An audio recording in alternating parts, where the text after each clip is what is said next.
You are about to enter the fantasy football show. Please stand by like a boss. Estás entrado al fantasía fútbol novelas. Espera con el patrón.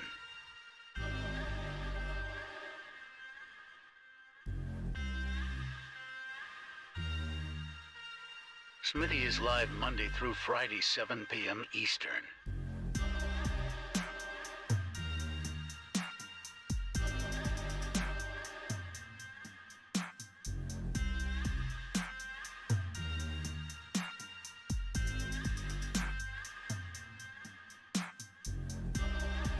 Get one-on-one text advice with Smitty at heysmitty.com.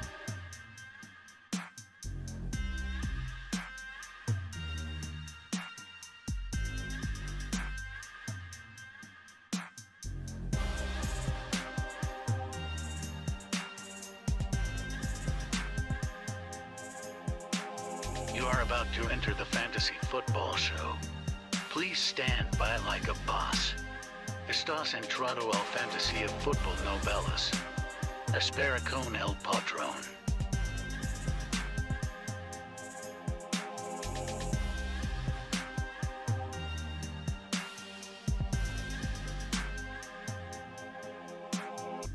Get one-on-one text advice with Smitty at heysmitty.com.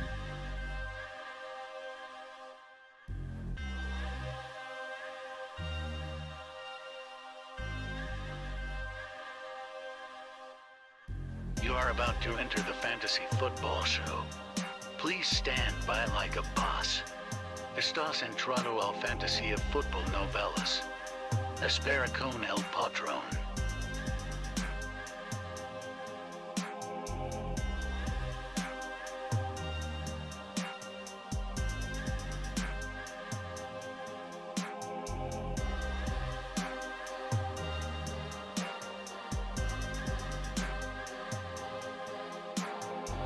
Smitty is live Monday through Friday, 7 p.m. Eastern.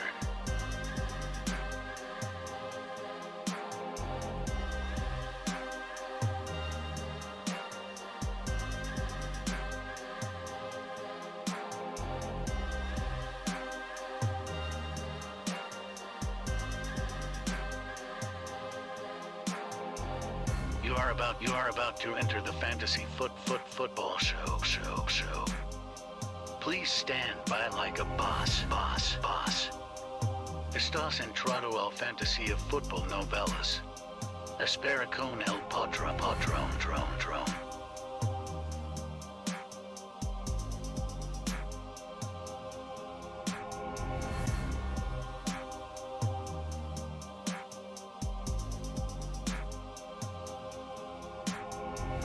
You are about to enter the fantasy football show. Please stand by like a boss. Live from the FantasyFootballShow.com studios. It's the Fantasy Football Show. Live! Monday through Friday, 7 p.m. Eastern.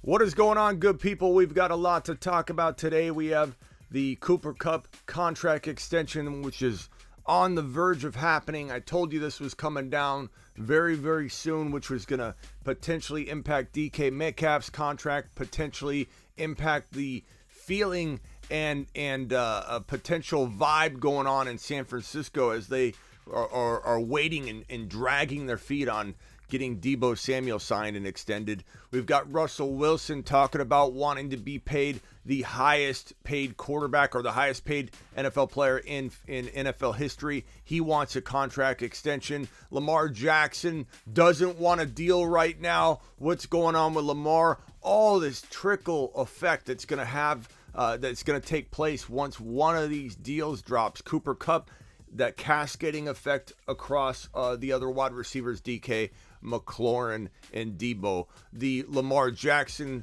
contract or no contract, or the Russell Wilson extension or no extension that could cascade down the quarterback contracts. It's going to be crazy. We got Najee Harris news. We've got a picture of Leonard Fournette right here And I'm not trying to make light of his weight gain. I'm trying to educate here. People were blasting me yesterday in our mock draft saying, Smitty, you're crazy. How could you not like Leonard Fournette in round 2? ADP suggests Leonard Fournette's going at 2.12 to 3.2. You're off base, Smitty. I can't tell you how many times I heard it last night. Smitty, you're wrong on Leonard Fournette. He's worth a late second round, early third rounder. And I absolutely think everybody's out of their mind to even consider drafting Leonard Fournette at the end of the third round. And some of you are on me, riding me constantly saying, Smitty, you're wrong about Fournette.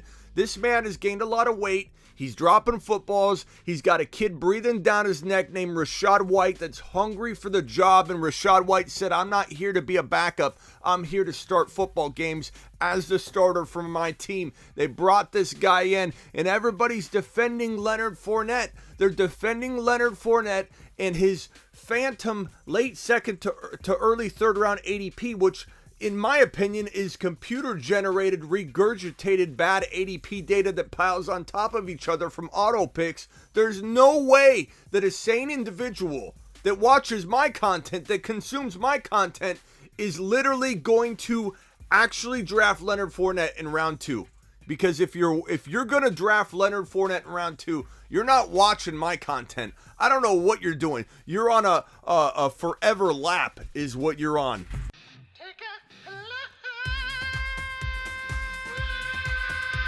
Not on my watch, not with Rachaad White, the best receiving back in the 2022 NFL draft class, breathing down Lenny's neck. Just breathing down Lenny's neck. Lenny is not, there's no risk baked in to Leonard Fournette. Third round, no.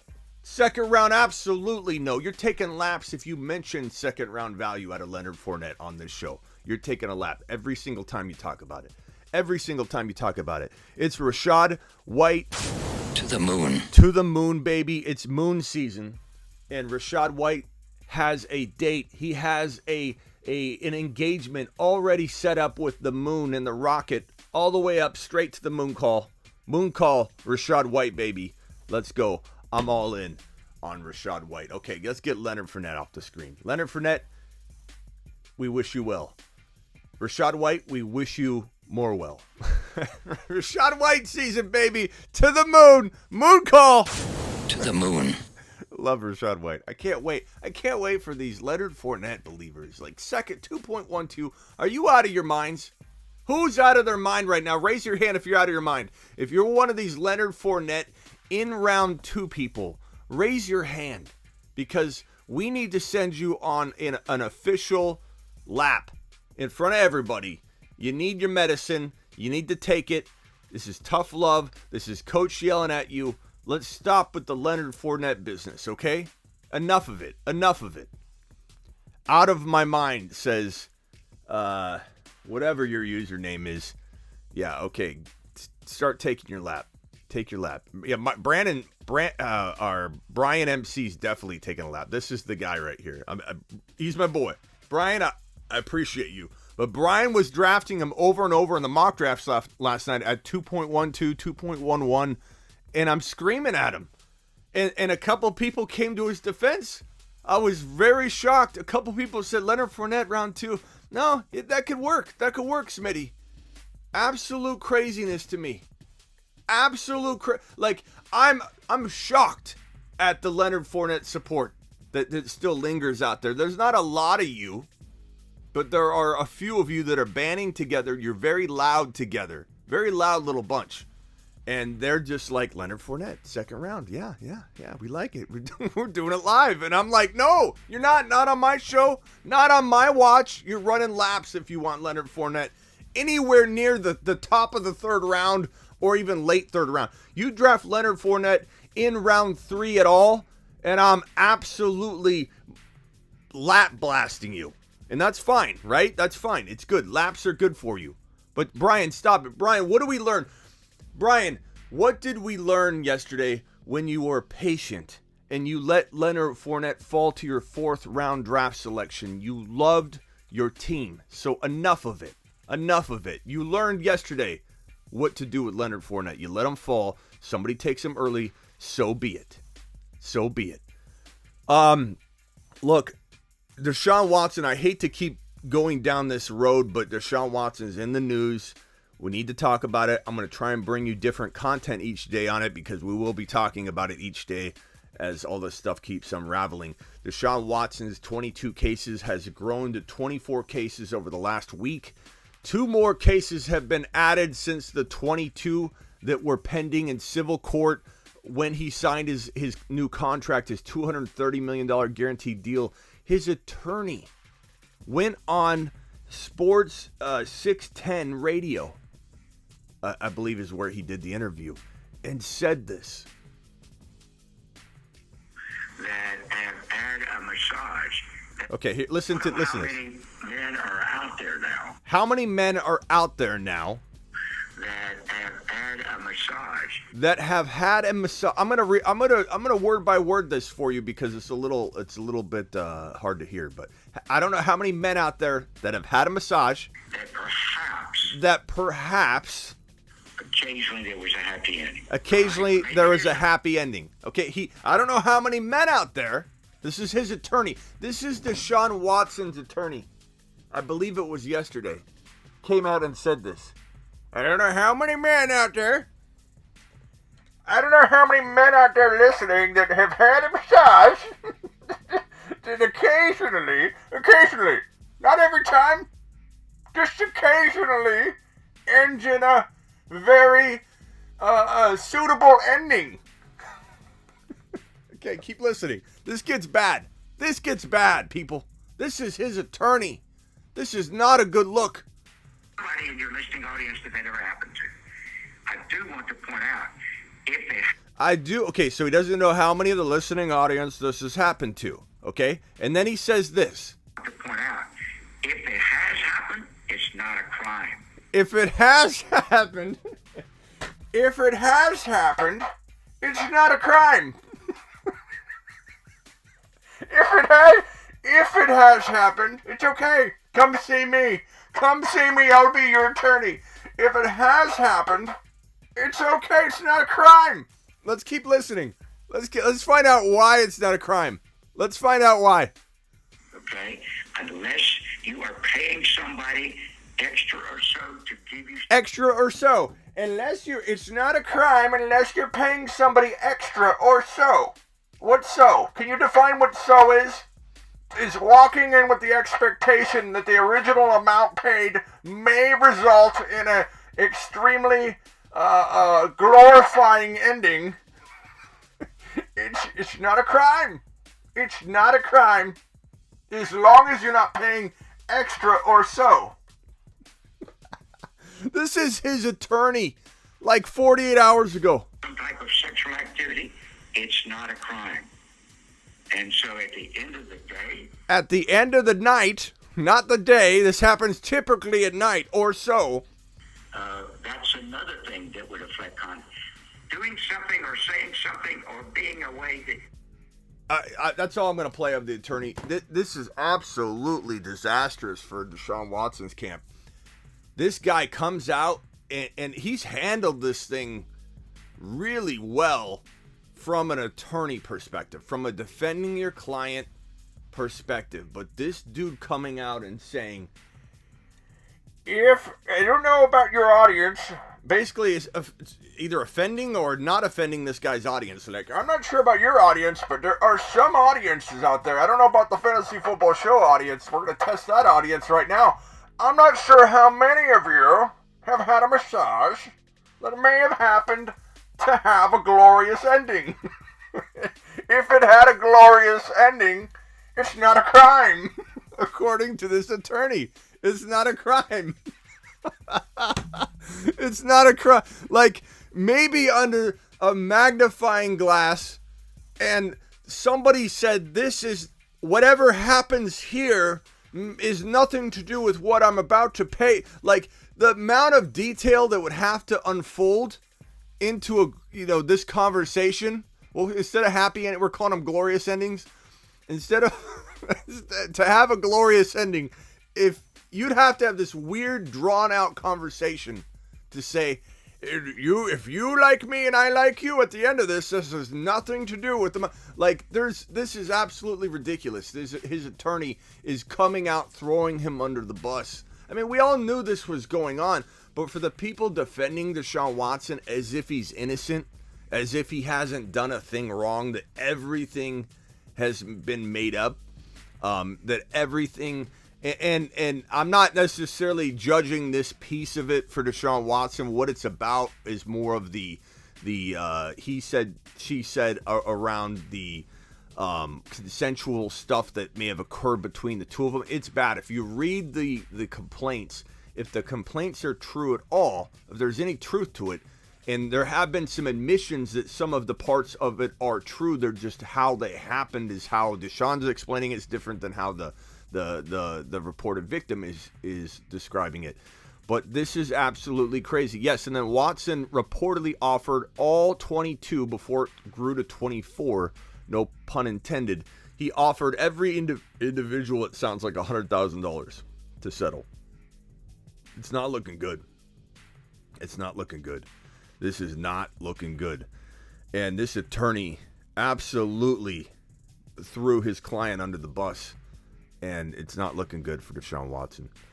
And you know, here's the bigger thing that you need to be worried about if you're a Deshaun Watson prospective owner, or you're a supporter of Deshaun, or you're wanting this to end well for him, or you're a Browns fan.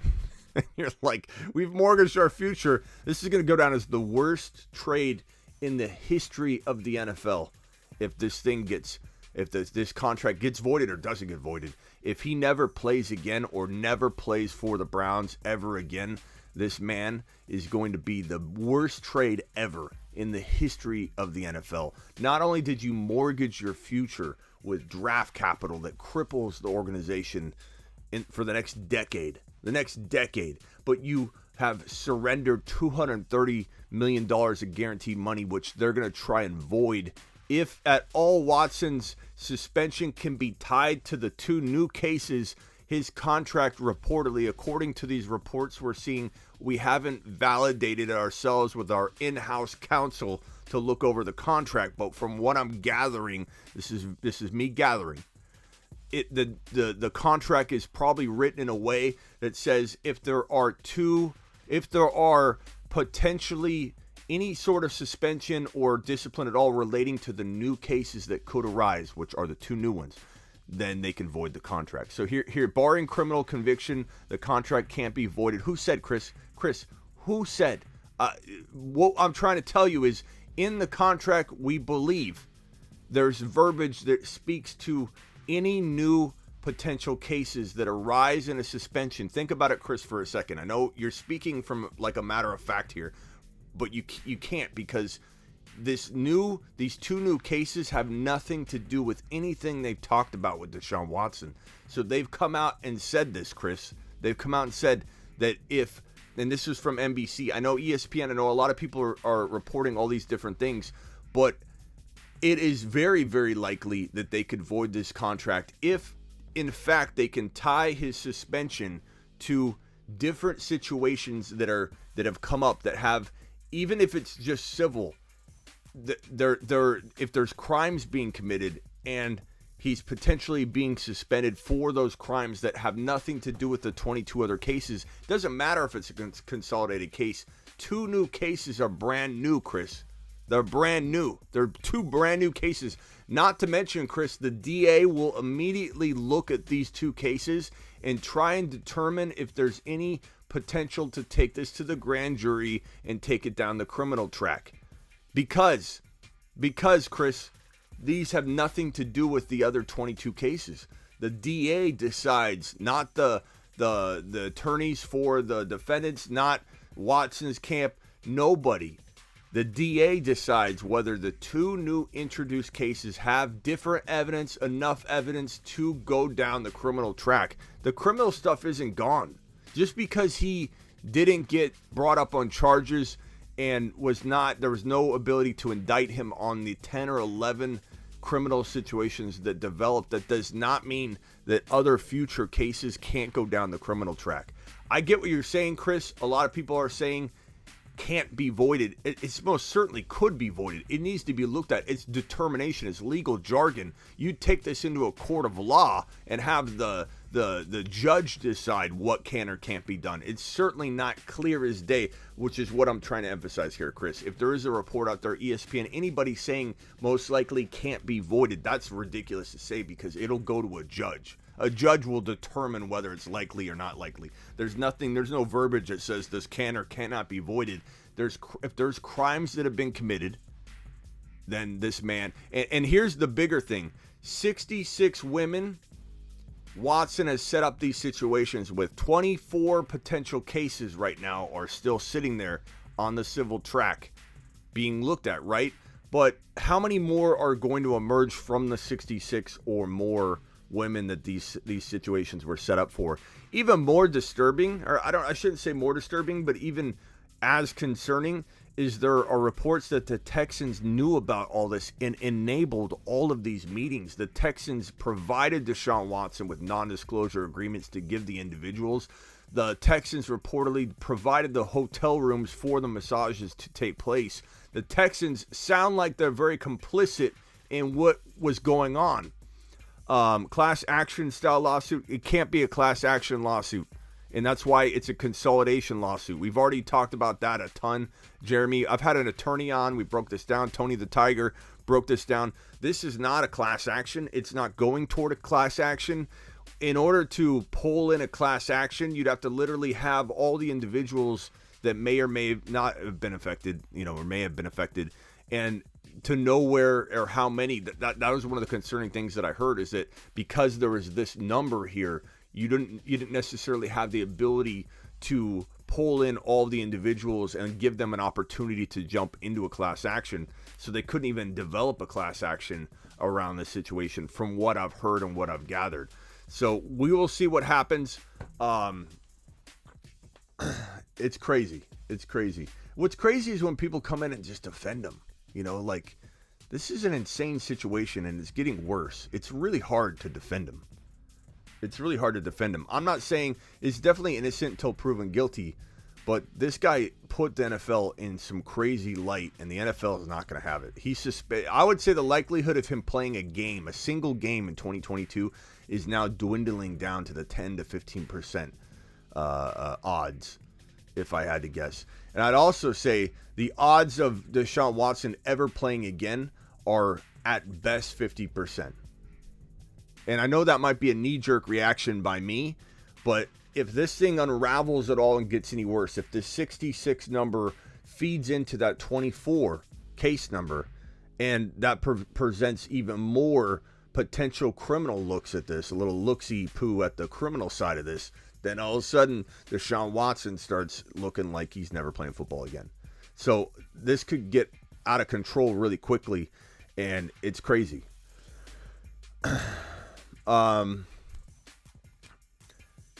Anyway, where were we at?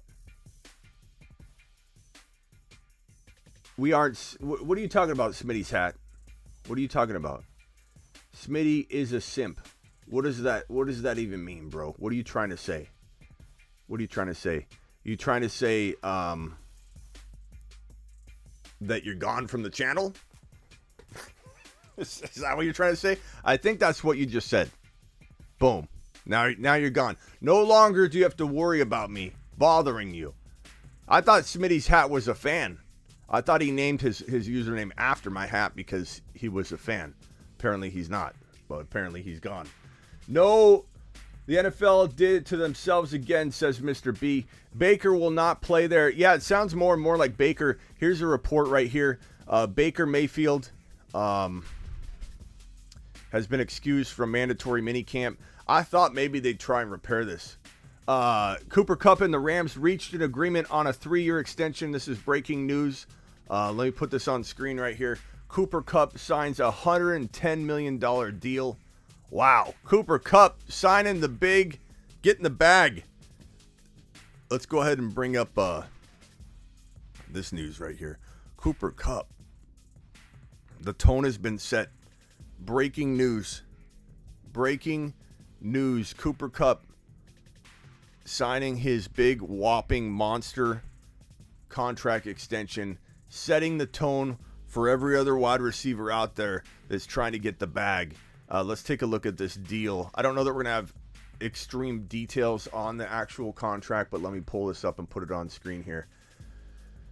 Adam Schefter, 32 seconds ago. Cooper Kupp and the Rams have reached an agreement today on a 3-year extension that ties him to LA for the next 5 years at $110 million and allows him to assume his rightful place among the NFL's highest paid wide receivers per source. Aaron Donald and Cooper Kupp wrapped up 48 hours apart. We knew that we were waiting on the Cooper Kupp deal because of the Donald deal. They needed to know what they were working with money-wise. But Cooper Kupp is setting the tone. Now it's DK Metcalf. Now it's McLaurin. Now it's Deebo Samuel. Drama potentially kicking into high gear again. Cooper Kupp getting his monster contract extension. Well-deserved. Triple Crown winner. Let's go Cooper Kupp. Round of applause for Cooper Kupp. We're gonna Smitty approve Cooper Kupp and his new contract. Well-deserved, pal. You've just been Smitty approved. And he's also got a very undervalued dynasty value, in my opinion. I think Cooper Kupp in dynasty should be ranked around 3 or 4.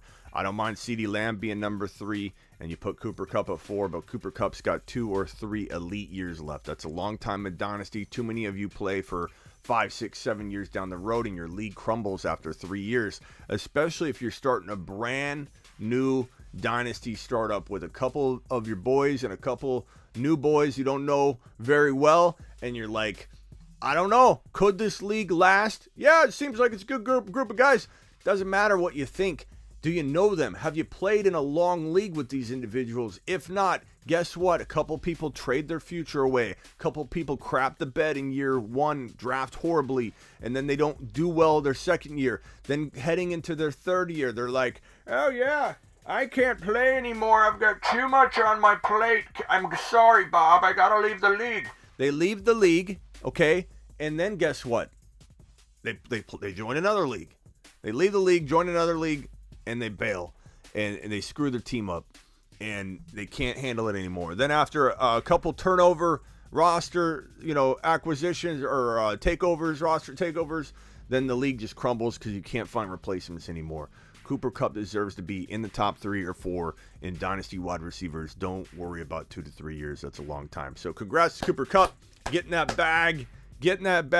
Baker Mayfield looks like maybe a release is on the horizon. Maybe he gets to go to Seattle. I would absolutely love Baker Mayfield to head to Seattle, help protect DK Metcalf's value, help protect Kenneth Walker, and stretch the field a little bit. Even though it's Baker, letter maker, interception maker, not so much TD maker, he's still efficient enough to move the football down the field. He still was allowing the Cleveland Browns to run the football very well. I think he'd be a pretty decent addition for the Seahawks to protect themselves in case Drew Lock isn't what they apparently think he is.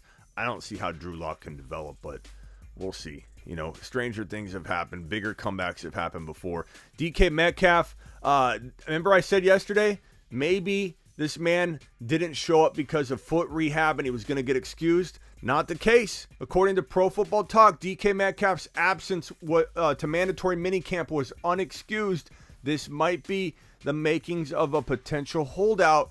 How far does he take it? Depends how much he can afford. If he's going to get a big bag because of it, he might be able to afford a little bit of a holdout. But in the end, these players can't hold out for very long. That costs them too much money. We'll see what happens with this deal. Mandatory minicamp, he's missing it. He's missing a piece of it. I think this costs him about $90,000, but DK Metcalf wants the bag. The strange part is DK Metcalf showed up to a lot of the voluntary workouts, but he's not showing up for the big deal. Now, it sounds like DK Metcalf and the Seahawks are very much close to being on the same page. I think that maybe the Cooper Kupp deal is definitely going to speed things along for one of these wide receivers, probably DK Metcalf, probably not Deebo, but hopefully both of them. Hopefully the Niners say, let's get a deal done. Every time a wide receiver like this signs an extension, Deebo Samuel's expectations go up. The problem is, I don't think the Niners' pocketbook is going to change. The amount of money they have earmarked toward a Deebo Samuel extension is what it is. The Niners aren't budging. They're not negotiating. They're going to bring a certain amount to the table and say, here you go, Deebo. And Deebo's going to go, but Cooper Kupp signed a big deal. A.J. Brown just got that deal. And now McLaurin might get a deal. Like, he's sitting there. Deebo's sitting there going, I want more money. I want more money. I'm tired of watching everybody get the bag. And the Niners are going to come in and lowball him slightly. And I think it's going to piss him off. And I don't know how far he can take it. I don't know how far he's willing to take it. He doesn't really have any leverage whatsoever. But we'll see what happens. DK Metcalf, get this man signed, Pete Carroll. Do it now. He's there to stretch the field. He's there to help your boy Drew Lock, who you believe in. He's there to lure in Baker Mayfield. Sign DK Metcalf to a $65 million guaranteed deal on 4 years. Get him in the door. He's well worth it. You're building around him. You're building around Kenny Walker. Let's go, Pete Carroll. Get your shot together. Now you got Russell Wilson asking for an astronomical amount of money. He wants to be paid the highest amount of money in the NFL. Russell Wilson's breaching a $300-something million deal that he wants. And I don't know if it's going to happen or not. Maybe that's what the new ownership's going to do right away, is come in and just blast Russell Wilson with a big contract extension that he can't turn down. Who knows? Who knows? I think they probably want to see what's up. They probably want to see what he can do. Maybe they offer him an extension right away. I don't know. Maybe they say, let's wait a year and we'll see. I don't think Russell Wilson's holding out or anything crazy, but you never know. You never know. DK Metcalf wasn't set to hold out. DK Metcalf showed up to voluntary workouts, and now DK Metcalf, apparently this is unexcused. The missing of mandatory minicamp day 1 and 2, unexcused. Unexcused, according to this report from Pro Football Talk. So DK's breaching on a holdout. He's on the verge of a holdout, and we'll see where this goes. So Cooper Kupp signing his big monster deal. Najee Harris, we don't like to hear this as fantasy football fans. The Steelers and Najee Harris are discussing reducing his role on certain downs. Look, I want him to be more efficient and get less work. That's how you stay healthy. So this could be nothing more than that. As long as he's getting more yards per carry, they can dial him back a little bit. We don't want him to get burned out, overused. He was used so much last year. This could be a good thing. We just hope it doesn't get out of control where they dial him back a whole bunch. But, I don't mind the man staying healthy. So we'll see where this goes. Doesn't really change my thinking. We have this weight gain news that people jumped on real quick, saying that he's up 14 pounds. He wasn't up 14 pounds. He played at 240 pounds. It really offended him, too, when it came out. This report came out.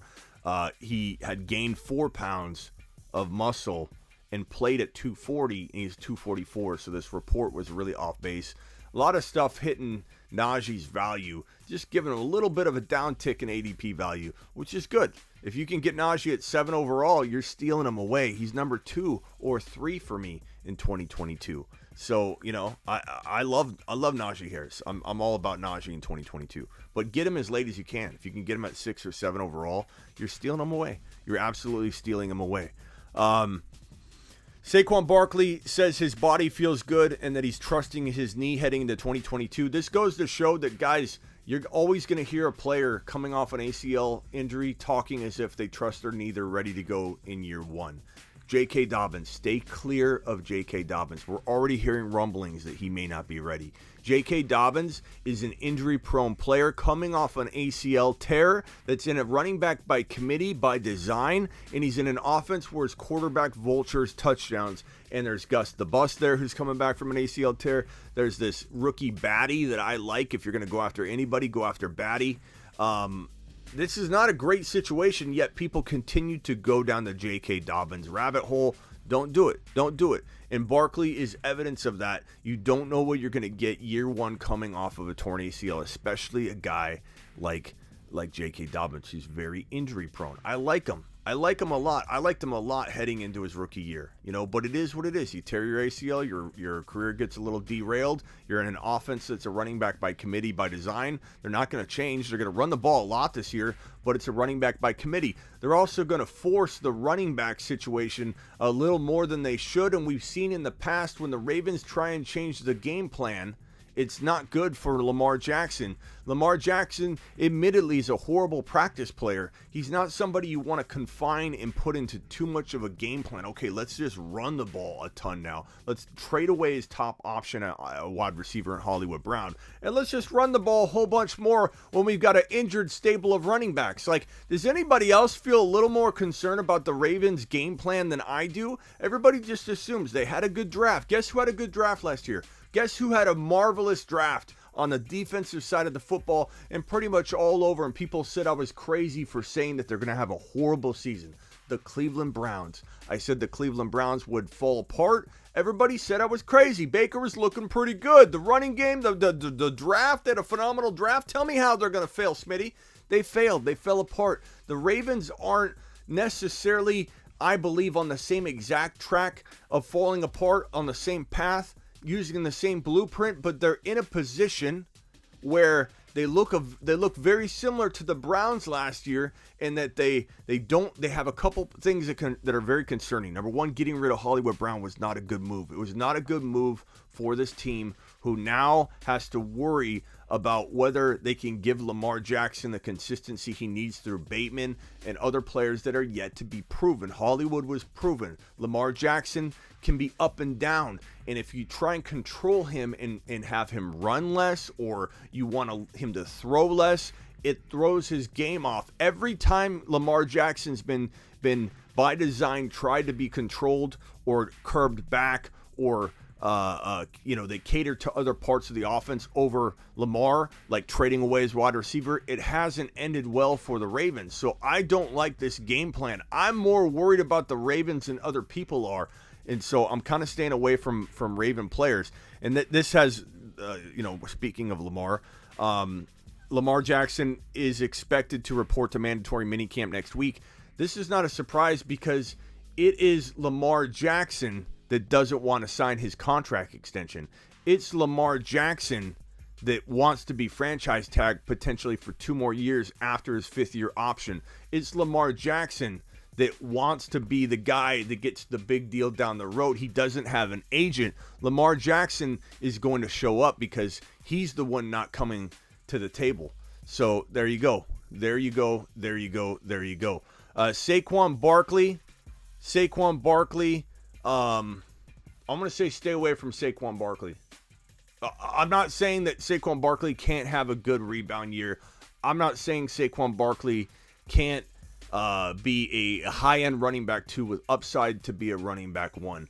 But I certainly feel like until he proves himself, he, like JK, isn't in a good spot. Saquon Barkley has a bad offense. He has a quarterback that vultures touchdowns. He has a quarterback I don't trust. I don't trust the defense. I don't trust anything about the Giants offense, and I certainly don't trust that they're going to live in the red zone. So Saquon Barkley is a complete avoid for me. I just feel like 10 times out of 10, there are not 1 or 2 players that always fall ahead and available above Barkley. Like Kenneth Walker's always there when Barkley's about to be taken. Like, if I've got to take Barkley, I'm in a position where I'm considering Barkley.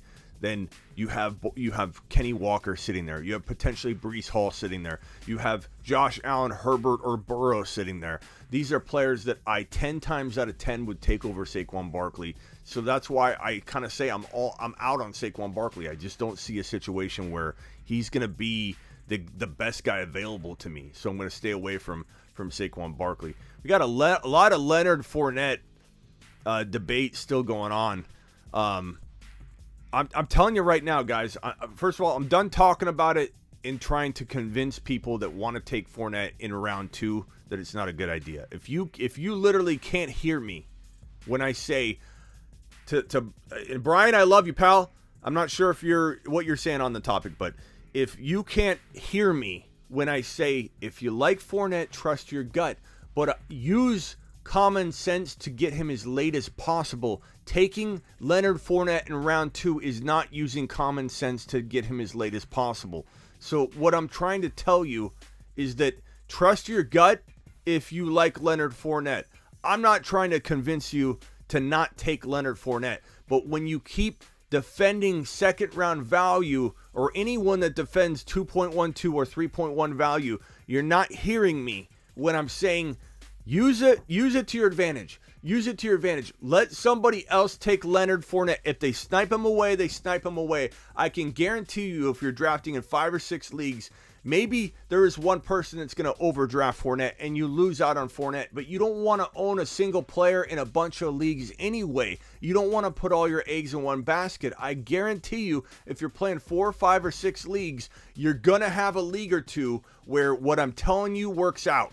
And if you wait on Fournette, I wouldn't draft him at all. But if he's your guy and you don't want to listen to me and you want to take him, at least listen to me and let him fall, because in 2 or 3 of those 5 leagues, he will fall to an appropriate place where at least you're not ruining and destroying your chances of winning your league because you're taking Leonard Fournette in the freaking second round, which is a complete garbage pick. It's a garbage pick. Absolute garbage. Just wait is all I'm telling you, and I'm done with it. I'm done talking about Fournette. There's only so much I can only get through to so many of you on this Leonard Fournette topic. No Fournette, no Barkley, not unless they fall to a ridiculous value. And second and third round is not that value, pal. It's not. Let's get to the voice messages, and then we'll move on. It's voicemail time. Drop a voicemail at the Fantasy Football Show on the gram. Tell your grandma. He'll punch you in the throat. Okay, here we go. This is from Yeah, you ain't lying, Terry. Silver. That's what I'm talking about. That's my dog. Let's see here. Silver had this to say, I think. Hey, what's up, Smitty and Silver? I got a one for you, man. All y'all talking all that mess out there in that chat. Put your money where your mouth is, whatever you want to say. We ain't gonna do the money. You gonna be a man, bud. Duvernay's gonna outscore Bateman. You wanna go against me on it? Whoever loses, shave your whole head bald and your beard, everything. Who wants it? Somebody want a piece of this? Rashad Bateman ain't squat, dude. You gonna learn on it. Rashad Bateman. Silver is challenging anybody to a Rashad Bateman versus Duvernay. So drop a challenge in here for Silver. Smitty, what's the percentage of Watson playing this year? Be real with us. As I said at the top of the show, 10%. Maybe. At this point. It's unraveling quick, bro. Like I was at a 15-20%, I think, yesterday. It's unraveling quick. The fact that his attorney came out and said what he said, it's all looking bad, bro. It's all looking bad. If another case comes out, every time another case comes out, it just shoots down the odds of him playing this year. And my concern is that if these new cases cause, well, I guess my concern, it's not my concern, it's the Browns' concern. The Browns need to be looking heavily into the idea of voiding his contract. And there is reportedly, and Pro Football Talk, Florio, who's a former attorney, so he can speak a little bit with a little bit of authority on this matter and contracts and such, is reporting that if there is one of these new cases results in Watson being suspended, one of the new cases, the 23rd and 24th case, there is a potential for the Browns to void his contract because of those two situations. So look for that to unravel. But I'd say 10% chance maybe that he plays in 2022 at all, even one game. And I'd say 50%, or it might even be dwindling there down to 40% chance, I don't know, that he ever plays again in the NFL. What's up, Smitty? Historically, year over year in fantasy football, the wide receiver only retains top 12 position less than 40% of the time. So with that in mind, historically, the top 5 being Kupp, Debo, Devontae Adams, Chase, and Jefferson, historically 2 or 3 of those won't make it as a number 1 wide receiver in 2022. So give me your top 3 of those 5 that don't repeat as a top 12. Thanks. I mean, I don't know, bro. If I'm looking at range, I don't know if I'm going to give you an exact number because I'm not necessarily prescribing to percentages like that year over year being, exact, or that you can transfer it all over. But looking at the top 12 wide receivers ranked in general, if I look at rankings, I'd say the guys that are concerning to me, probably Mike Evans with an injury history, Keenan Allen with an injury history. I'd probably say Devontae Adams, a little bit of injury history and changing teams. Tyreek Hill, a little bit of an injury history. I'm not too worried about Cooper Kupp. I'm not worried about Jefferson. I'm not worried about Chase. Injury can strike any player, so I'm not saying those guys aren't potential victims to an injury that takes them out for the year. A.J. Brown, as much as I love A.J. Brown, as much as I draft him in the late second to early third all the time in mock drafts, A.J. Brown has some serious knee issues that seem to continue to pop up. I think those are a good that's a good list of players. Deebo Samuel got a lot of run in between the tackles last year. Do I think Deebo is a strong bet to miss a handful of games? I'd say not a strong bet, but it's a possibility, and that's why Ayuk and Danny Gray are going to be so important in 2022.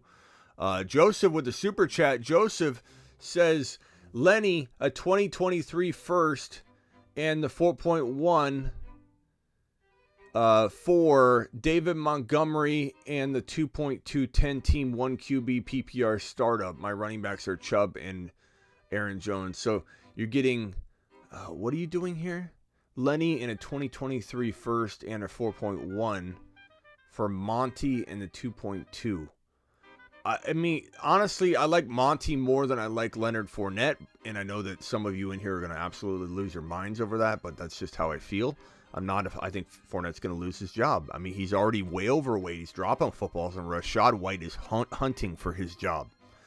And the best wide receiver of all the running backs in the entire 2022 NFL draft class. But I'd say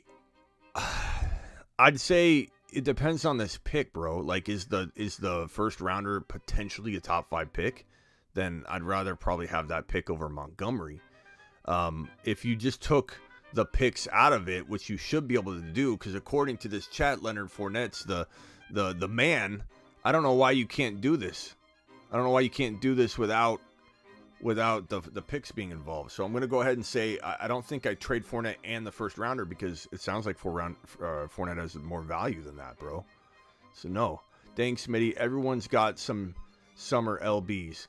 Bro, everybody's got some summer LBs, but this looks like Eddie Lacy out there on the field, bro. Leonard Fournette put on more than a couple summer LBs, and he's also dropping the football. He's got a history of disappointing. He got ousted out of Jacksonville, not only because of physical reasons that they got rid of him, and they wanted him to do different things that he couldn't do. And basically, it was a head case situation. It was a cancerous locker room type of situation. They gave him warning after warning, and they finally had enough, and Jacksonville got rid of him. He's a disappointment. He's been a disappointment. If you're going to put your season on the line, and you most certainly are in second-round territory, why? Why not take Rashad? Don't give me that you can just cuff him. I'm going to take Rashad White and snipe you, and you're only going to have Leonard Fournette. Najee weighs more and is one inch taller. Don't talk about Najee, bro. Najee's fit as can be. You can't say things like that, though, Brian. You can't just be like, well, that truck is the same weight as that car, and that car is a piece of junk, and that truck is a beast. Like, it doesn't. You can't compare Najee Harris, who's ripped, a machine. An absolute machine, a pass-catching monster, and then just compare their weights and expect it all to hold water, bro. The argument's not there. It's not there. Najee, you can't compare Najee Harris to Leonard Fournette.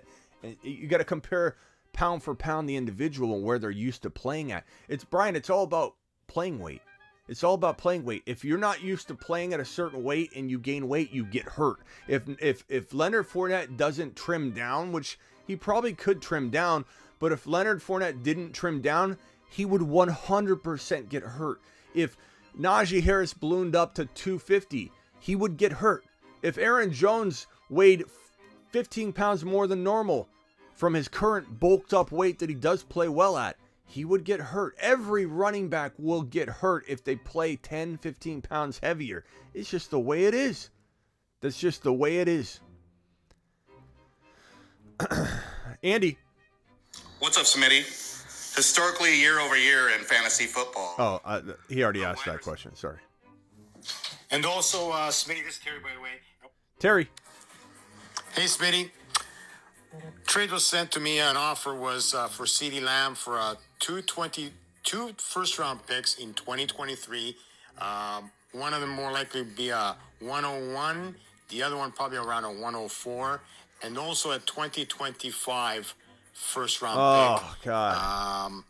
For CeeDee Lamb. See, this is tough. What do you think? Am I crazy? This is for Dynasty, obviously. This is let me know. Thanks. This is tough because if you think you're getting the 1.1 and the 1.4 and a 2025, you got to take that for one player like CeeDee Lamb. As much as I love CeeDee Lamb, but you got to be certain, bro. You can't come back to me next year and be like, yeah, the guy's team, here's who he had, and he had this monster squad. And it's like, there's no shot at you getting the 1.1. You were talking yourself into it. You got to be honest with yourself. If it can be the 1.1 and 1.4, you are cleaning up, unfortunately. I say that unfortunately because I don't want you trading CeeDee Lamb. But you're cleaning up if you're getting the 1.1 and 1.4 for CeeDee Lamb. The hard part is, man, it's going to suck watching Lamb blow up. And it's going to suck not having any of that value right now. So it's going to burn. It's going to feel like you made a mistake. But if it is, in fact, I'm only answering yes if it's the 1.1 and 1.4. Or if it was the 1.1 guaranteed and 1.6, like I'm still fine with it. If it was, as long as it's the 1.1, if you come away with a 2.4 and 2.6, I wouldn't do it. I wouldn't do it. If you don't get the 1.1 somewhere in that, and it doesn't have to be exact 1.1 and 1.4, but 1.1 and 1.6, 1.1, 1.7, I'd even be okay with. It's all about that 1.1, bro. Like even the 1.2, I'd hesitate because I think Lamb can be that good. And I don't know for certainty that we're going to love two of the running backs and their landing spots enough to say it's better than CeeDee Lamb. It has to be the 1.1. Has to be. Also, that would give me a total of 3 picks for 2023, and that includes my own as well. And adding with that the 2025 first that he's throwing in on top of that. Let me know. Thanks. Thanks, man. You know what I would do? I wonder if you can do this. Tell them that it's a done deal as long as it becomes the 1.1. I don't know if you can do that. I don't know if you can put a contingency in there. But, like, I would say locked and loaded, no matter how good CeeDee Lamb looks, it is the 1.1. You give me the 1.1. You might even be able to put a contingency in there to say that he keeps the 1.4 or whatever that other pick is, if you assuming you get the 1.1. I don't know. I'm just trying to, like, not have you throw CeeDee Lamb away, not really understand the entire situation, and then watch you get the 1.4 and 1.5. And then I don't like the deal at all. Jason says he had a super chat. Sorry, Jason, I'll look for it right now, pal. I'm sorry if I missed it. Joseph, thank you for the super chat. Jason, I'm going for it. I'm going for it, buddy. I'm sorry. Sometimes the chat is so crazy that it goes right by. Jason, there he is, the man, the myth, the legend. Thank you, Jason, for the super chat. I really appreciate you, pal. Are you still here? I think you are.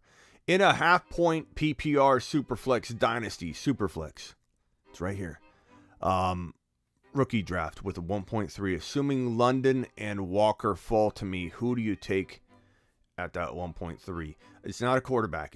Even if you really needed a quarterback, I don't like the quarterbacks. I'm not taking I'm in a Superflex. I'm letting the quarterbacks, if they can, cloudy up the draft as much as they can so I can take advantage of it with the skill position players. Walker's quietly my number one rookie, bro.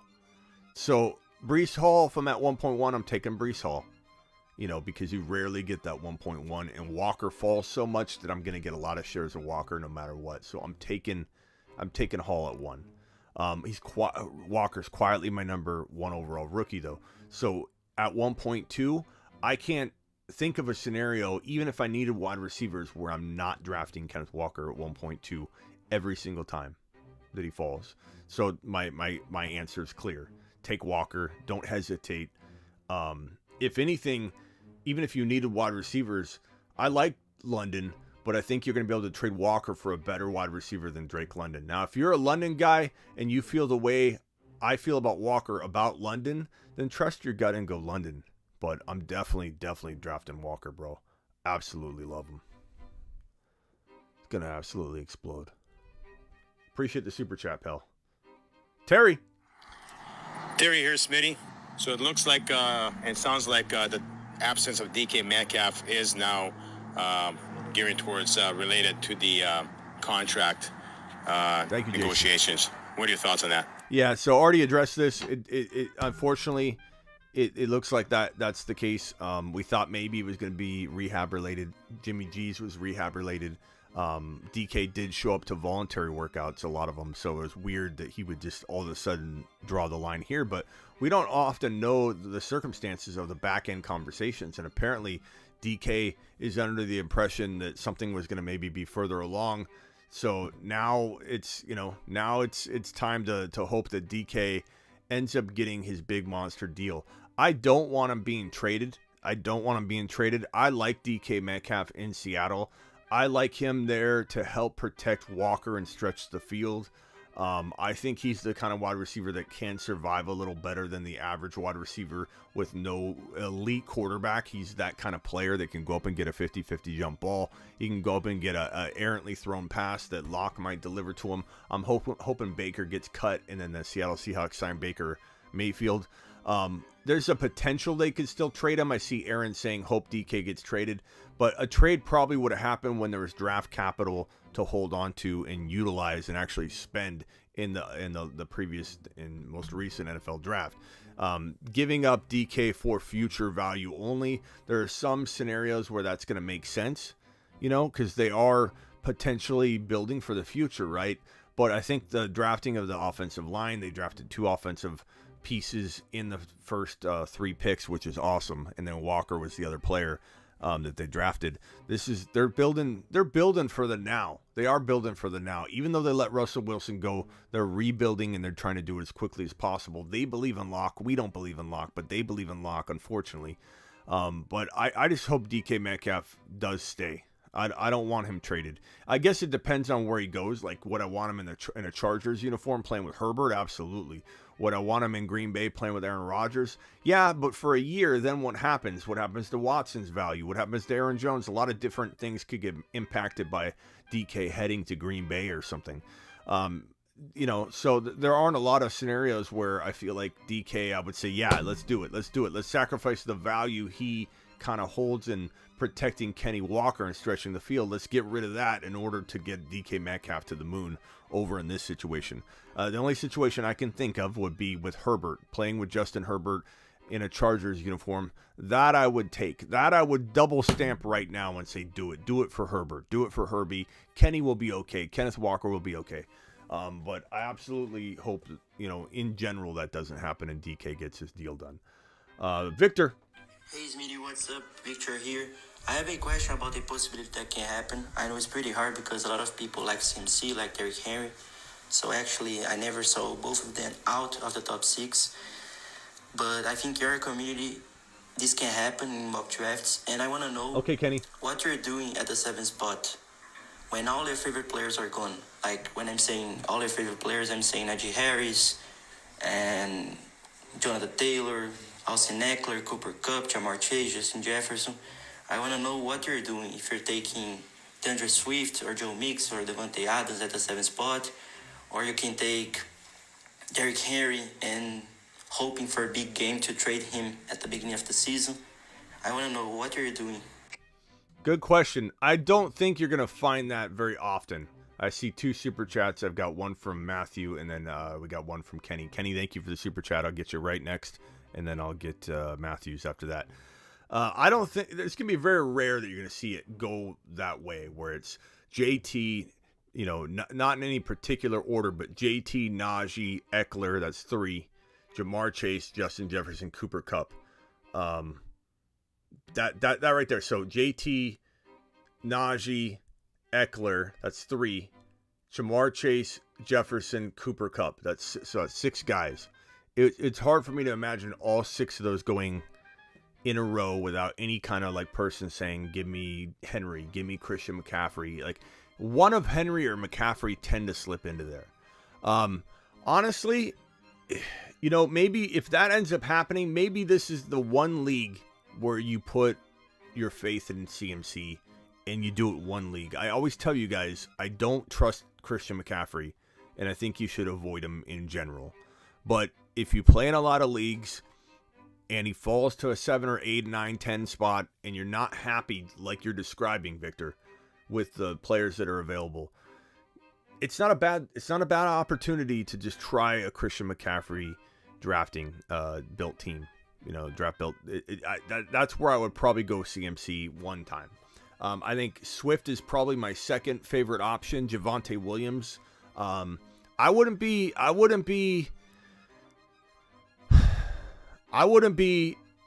I'd grab my guy. I think if it were me, I'm gonna go Javonte.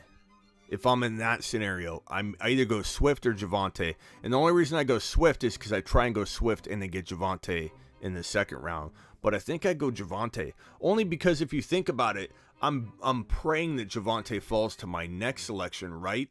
And the question is, if I take Javonte at 7, who am I getting at that other pick? Probably still a player that I find very, very acceptable.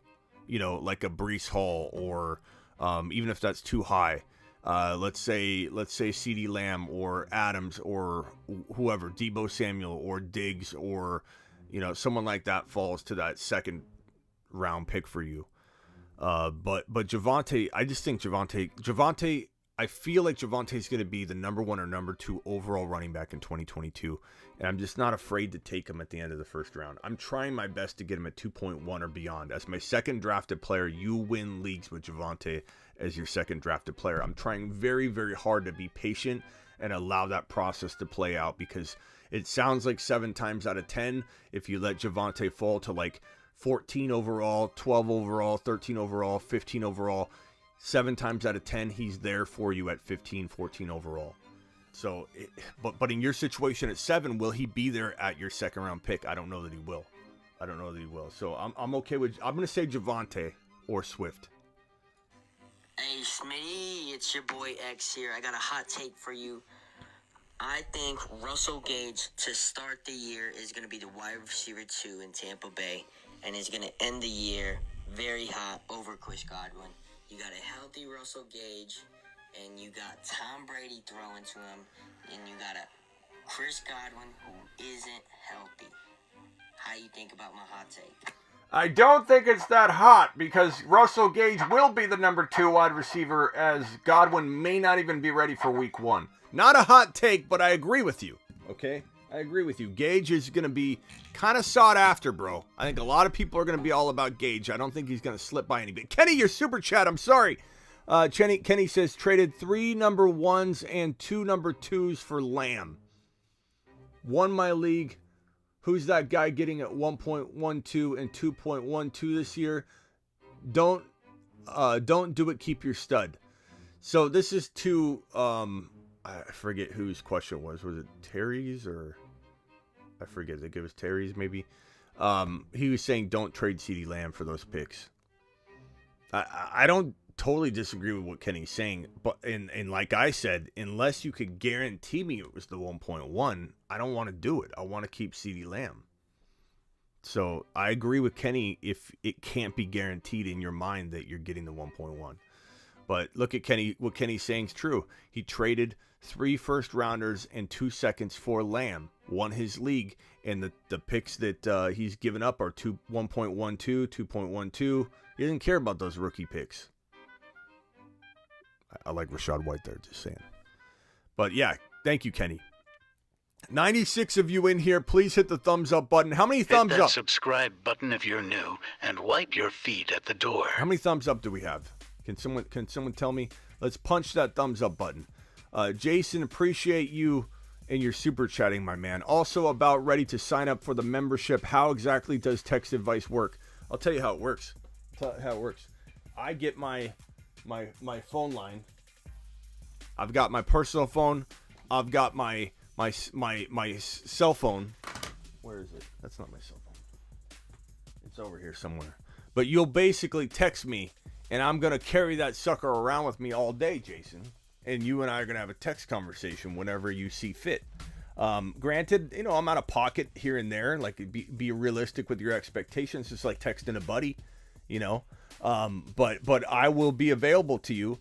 And the best part, if you get that lifetime membership, Jason, you get 2 years free text advice along with that top level membership, and you never pay for content again. Just saying, it's the best deal in the fantasy football space. It's all at thefantasyfootballshow.com. If anybody wants to get their thefantasyfootballshow.com membership and get their text advice, get on over there right now to thefantasyfootballshow.com fantasy.com and take advantage of that bad boy. Jason, I would be honored to have you on my text line, pal. Basically, what you do is you'll purchase. As soon as you purchase, you'll be directed to a form. You're going to send me your phone number immediately, and then that way you and I can get to texting, bro. So I'll send you a test text right after you do that, and then you can message me back and just save me in your phone. It's an actual phone line. It's not some kind of weird service. I carry 2 phones around. One is actually the bat phone that you'll be texting me on. Smitty, couple missed super chats above. I'm working on them. Matthew says, in your opinion, how high is too high for Swift? I would say anything higher than what we just talked about. So JT, Najee, Eckler, the 3 wide receivers that include Kupp, Chase, and Jefferson, and then right there at that 7 pick, I think that is the highest I would go for Swift. But I don't mind Swift at that range. Matthew, I don't mind it at all. Thank you, One Love. Appreciate the reminder on the super chats. It always helps when you guys do remind me if I miss one. So thank you, Kenny. Thank you, Joseph, for your super chat. Thank you, Jason, for your super chat way up above that I already took care of. If I missed one from anybody, please let me know. And if you want to drop a super chat, of course, you can do so. We've got 1 spot left, I think, in the Cooper Cup League. If anybody wants to do that, that's a $20 super chat and gets you in the door. Jason, if you, I could total yours up too if you dropped another one, if you wanted that spot to be in the 96 team, 8 copies of every player league. I believe we got 1 spot left. We might have 2 depending on a couple people that haven't responded. But book Bateman, Devernay, Smitty, One Love versus Silver. Okay, One Love says that Bateman's going to outscore Devernay. Silver Rapture says that Devernay would outscore Bateman. The loser is going to shave their head and their facial hair and just be a cue ball and send a photo so we can put up on the show. We'll put a graphic up. Najee to the moon. You want a moon call? To the moon. Najee deserves a moon call. Absolutely. Hey, Smitty from Brian. At work right now. Just thought I'd pop in and say what's up. Appreciate you, Brian. Thank you for coming in to say hi. Are we going to regret letting Eckler go that low? Who says we're letting Eckler go that low? I said no particular order. I'm okay with Eckler being number 3, Mr. B. Don't pull me into that conversation. Don't pull me into that conversation, Mr. B. Hey, Smitty, can you rank Dalvin, Najee, Jefferson, Jamar, and redraft? I'm going to say Najee, Chase, Jefferson, or Jefferson, Chase, and then space Dalvin. Because I'm kind of avoiding Dalvin this year. But I love the other group. Absolutely love them. Lamb alter ego is Lamb's alter... What? Whose alter ego? Are we calling him Taller Lamb now? Taller Lamb? Half-inch Lamb? Lamb grew... For those that don't know or understand that joke, Lamb grew a half an inch over the offseason. Absolutely crazy. Grew a half inch over the offseason. Why won't I take the bait? Because I'm not going to take the bait. I like Eckler. Swift going to be the GOAT without Anthony Lynn as OC. I don't like Anthony Lynn. I think the Niners are real excited about him. Niner fans, they're excited about anybody, though. Like, they could bring over Matt Nagy, and they'd be like, Matt Nagy, you know, he's got a lot to offer. Like, Anthony Lynn's not good. Anthony Lynn's not good. They stripped away his play call duties midway through the season, and he said that Jamal Williams was the number 1 back and Swift was the second back. Like, there's a reason that I was low on Swift last year, because his own offensive coordinator wouldn't back him, and Swift was getting overdrafted. Now, Swift ended up eventually dropping an ADP, and he kind of earned right around where people drafted him, but he certainly didn't explode from his ADP. He earned about what you paid, but he was getting overdrafted early in the offseason, and I didn't love it. Lynn was not a good look. This situation was a disaster for Swift last year. He wasn't getting the run he should have been getting. Walking into 2022, it's a very different story. Now we only have injury risk to worry about with Swift. We have nothing but good things to look at, and good. We have high expectations for Swift. Swift could easily be a top 7, top 8 overall pick with ease in 2022. I'm very, very much on board that kind of valuation. Keeper league, keep 2. Najee round 2, Mahomes round 5, Chubb round 6. Because there's future keeper value involved, I'm gonna keep Najee and Mahomes probably. I'd be tempted to go Chubb and just say you're probably gonna develop your second keeper through good drafting and just being crafty. So I'm kind of tempted to say Chubb, but then again, I mean that's tough. That's tough. I'd probably say Mahomes and Najee. I like Chubb for one more year, but I don't know that I want you to burn the keeper advantage you might have in Mahomes in 5. Not that Mahomes is a great value in 5 anyway. He's okay. He's like, that's fair market value pretty much. Maybe a half a round better than his ADP. You know what? Go Najee and Chubb and win it. Just win it. That's good. You're gonna win. You're gonna win the bag. Trust in yourself. You're gonna have Najee as a keeper still, and you're gonna develop that second player. Maybe it ends up being Rashad White or Kenny Walker falls, and you end up getting him in around 4 or 5, and he becomes your second keeper. Trusting yourself that you'll fill that spot again. Najee, Chubb, final answer. Swift bulked up. Yes, he did. Check down Goff, baby. Swift is going to catch 80 balls. Let's hope he stays healthy. Smitty, keep Elijah Moore or Madison. Give me Elijah Moore because you can draft Madison back pretty easily. Lynn probably thinks Devernay is a wide receiver 1-2, says Mr. B. Hunt kind of feels like he's good this year at his ADP. Yeah, you can kind of cuff Chubb and Hunt together, which is kind of nice. You couldn't do that in previous years. Cleveland top 5 O-line. Kevin, I don't know that I'm going to say top 5 O-line, bro. You're talking about you need to move the football down the field from the aerial side, bro. So I don't know. I don't know what you're basing this off of, but I would say that Chubb is probably not going to be as efficient as you'd want. That running game's going to struggle a little bit because without Watson under center and with Baker now removed from the situation, I like Brissett, but it's going to take some time, bro. It's going to take some time. Smitty, what round in a 15-round draft do you start taking defense in redraft? Taking a defense in redraft. I don't know, when you really don't like any of the players on the board and you're like, hey, you know what, actually I do like this defense. Like I've done that a couple times the last couple years. Normally I take a defense and kicker in the last 2 rounds. But if I don't like who's on the board, I'm not forcing it, and there's a defense I think that can be like the Bucks a couple years ago. I knew the Bucks were going to be a steal, and I reached for the Bucks. I got them in like every draft. They were one of my top recommends. People discredited them. They got Tom Brady. They ended up having a baller year on defense. The Patriots a couple years back, remember that amazing start? We did a mock draft where the Patriots defense was so on fire. They were winning weeks single-handedly, the Patriots defense, where we did a mock draft, and the Patriots defense was drafted in the top 15 overall. I couldn't believe it. We did a mid-season mock. It was like week 5 or 6. We did like not quite in the middle of the season, but we did like a quarter-season mock draft. I couldn't believe my eyes. And it was more than one mock draft. People were like, they were so valuable. They took the Patriots in the top 15. Do you guys remember that? It was absolutely crazy. The Patriots were single-handedly winning fantasy weeks. Just single-handedly. They were exploding. What were the numbers on that? It was absolutely ludicrous stats. Connor has always been good when healthy. Connor could be a good touchdown producer. Bucks still good D. Yeah, they are. All right, guys. How many people we got watching right now? 90 to 100 people. Please hit that thumbs up. Let's let the likes match the eyeballs. Let's do a real quick speed round with the chat, and then we might be close to the end of the show. It is time for the speed question and answer segment.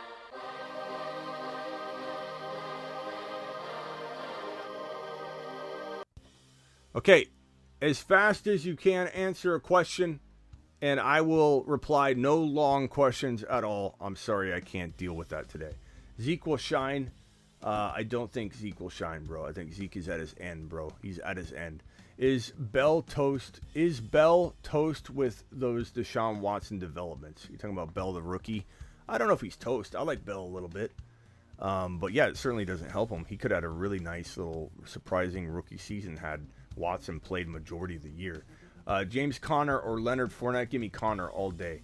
Can Herbert take Monty's job? Khalil Herbert? He won't take his job, but could Herbert get in trouble? And I'm sorry, Monty get in trouble with injuries and such? Yeah, and Herbert's a sneaky handcuff, like and sneaky standalone like guy you draft at the end of a draft. I like Khalil Herbert a lot as a guy that can, I don't want to say win leagues, but he's a real solid addition. Can Herbert Pittman or DJ Moore? Give me Pittman. I don't like the quarterback situation in Carolina. Lamb or Debo? Give me Lamb all day. I like Debo a lot, but give me Lamb all day long. He's potentially first round material, whereas Debo feels like a really strong top of the second or top to middle of the second round. There are a few slots apart though. Bateman or Duvernay? Bateman, barely. Bateman. I'll go Bateman, but I don't believe in Bateman like everybody else. Hurts top 5 this year? Absolutely in the mix for it. Will he finish top 5? It wouldn't shock me if he's not. There's so many good wide receivers, or quarterbacks, but I think Hurts definitely has top 4 to 7 potential. Watson 2-year ban, no pay after all this nonsense. Yes or no? I'm gonna say if it's 2 years, he's never playing again. I don't think it's gonna be 2 years. I think he'll be suspended like indefinitely, and that's when the Browns start digging into whether they can void his contract, because he'll be out for 2022, and they won't know his 2023 status. It'll be very vague, and they're going to want out. Mechie or Justin Ross? Give me Justin Ross. I think Justin Ross for the KC Chiefs could be the number 1 wide receiver in this entire wide receiver draft class. I really think that much of Justin Ross. Lands in KC. Didn't get drafted because of the back injury, but I absolutely love Justin Ross. Watson or London and redraft? Give me Watson. I think Watson's going to be force-fed by Aaron Rodgers, and he'll speed him along quicker than he does normally with rookie wide receivers. Diggs or Debo? Very even. I'd probably split it. If I had 2 leagues side by side, I'd take Debo in one and Diggs in the other. Hollywood, Brown, or Juju? Hollywood by a mile. I'm not a big Juju fan. Changing teams, I don't know. We'll see. Bateman or Mooney? Give me Mooney all day long. Mr. B says, London, take a lap. Mr. B, you take a lap. Rank them. Cool, Mixon, Kamara. I think you mean Cook. I'm going to say probably Mixon, Cook. Probably Mixon, Cook, Kamara. Only because I feel like Kamara is definitely going to miss some time. We don't know if Cook's going to miss time, and Mixon's probably a little safer. But I don't know. I could go back and forth between Cook and Mixon. But if you draft Cook, you better draft Madison. You better reach for Madison. Are we fading Mahomes this season? To a degree, yeah. I think Burrow, Herbert, Josh Allen, I'm picking ahead of Mahomes. Sometimes I'll mock draft Mahomes, but I don't really feel great about it after I do it. I think he's gonna be good, but he's not gonna be 3rd round good anymore. Not right now. Until like Justin Ross emerges or something crazy. Derek Carr or Dylan or Elijah Moore standard. Derek Carr or Dylan. Is that a different Carr? Or Dylan or Elijah Moore? I guess I'd always go quarterback.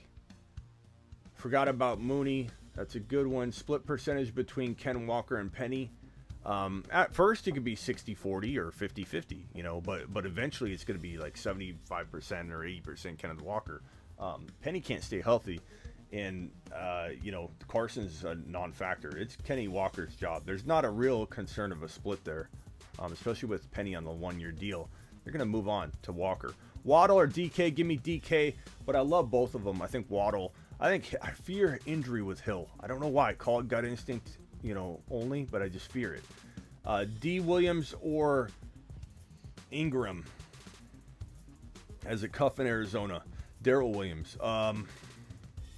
Probably Darrell for right now. I do like Ingram a little bit. Shaking my head. We're doing so good today until that one, Smitty. Watson.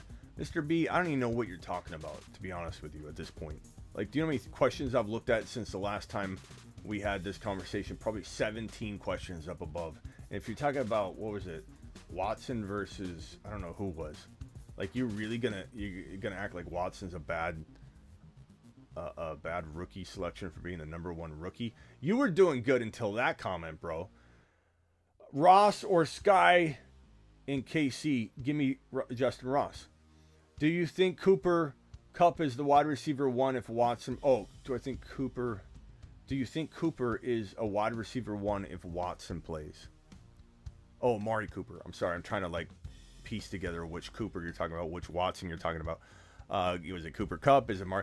If Watson plays, Watson's not playing. He's not.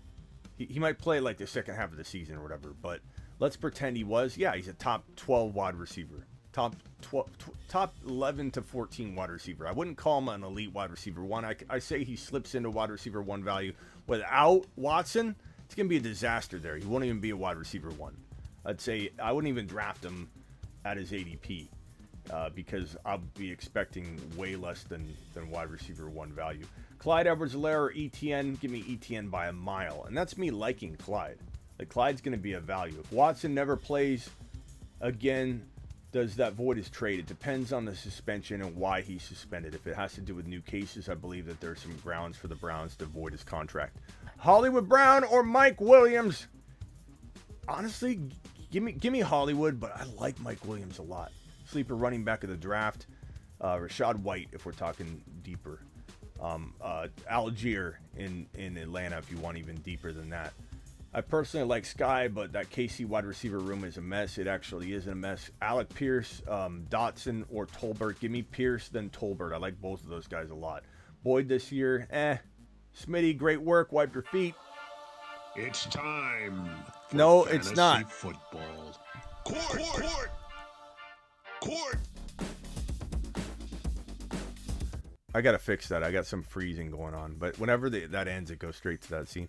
Okay, guys, I appreciate everybody in here. This is goodbye for now until we hit a piece of breaking news. Then your boy Smitty goes live. I do go live every single day for the Dynasty content. So if you haven't already, let me drop the Dynasty link right now in the live chat because I will be live tonight on the Dynasty channel. You guys need to be subscribed to the Dynasty channel. It's a new channel. It's fire. We go live once a day. Here's the link. YouTube.com/Dynasty Fantasy Football. Subscribe now to the Dynasty channel. So here, I'm going to pin it right now. Make sure you click it. Make sure you subscribe. I'll be going live tonight to talk about who was the player we're going to talk about. I forget who I was going to bring up, but go subscribe to the Dynasty channel right now and comment. I comment to every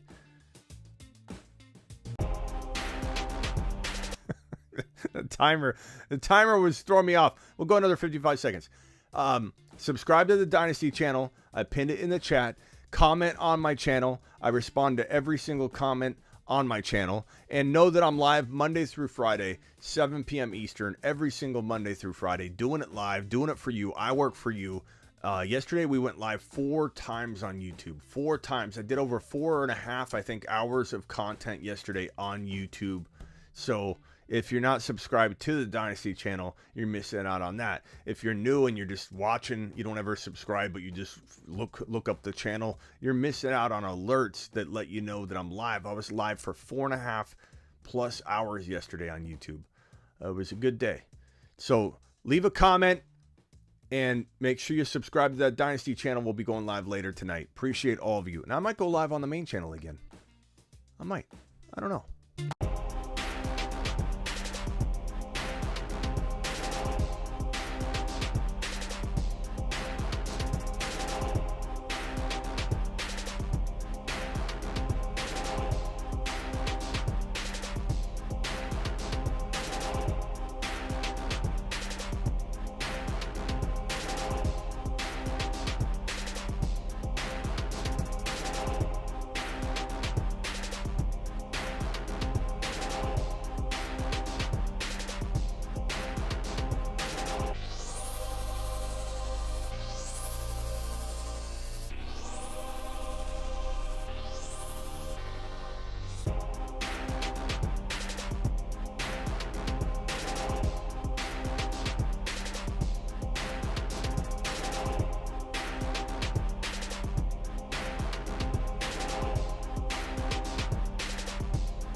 Thanks for all the super chats, everybody. Thank you, Kenny, per usual.